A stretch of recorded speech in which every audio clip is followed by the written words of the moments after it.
Hello everyone, I hope তোমরা সবাই খুব ভালো আছো। বছরের অন্যান্য প্রিয় মাসগুলির মধ্যে শ্রাবণ মাস আমার একটি অত্যন্ত প্রিয় মাস, কারণ এটি আমার ভোলেনাথের মাস। আর ভোলেনাথের আশীর্বাদে শ্রাবণের প্রত্যেকটা সোমবারে তার মাথায় জল ঢেলতে পেরে আমি নিজেকে সত্যি খুব ভাগ্যবতী মনে করি।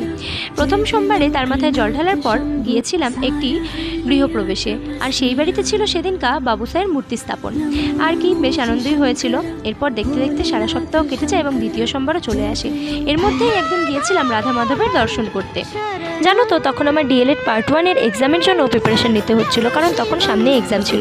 যাই হোক, দেখতে দেখতে শ্রাবণের শেষ সোমবার চলে আসে, তাই তড়িঘড়ি করে বাজার গিয়ে পুজোর প্রয়োজনীয় জিনিসপত্র কিনে আনি এবং সেদিনকা মনের মতন করে বাবাকে সাজাই এবং সুন্দর মতন বাবার পুজো দিই। সেদিনকা যেন বাবাকে একটু বেশি সুন্দর লাগছিল। সচরাচর আমি পুজো দেওয়ার পরে এক সিদ্ধ আতপ চালের ভাতটাই খাই।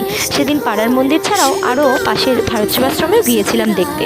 ভিডিওটি ভালো লাগলে অবশ্যই লাইক, কমেন্ট, শেয়ার করে চ্যানেলটিকে সাবস্ক্রাইব করে দিও।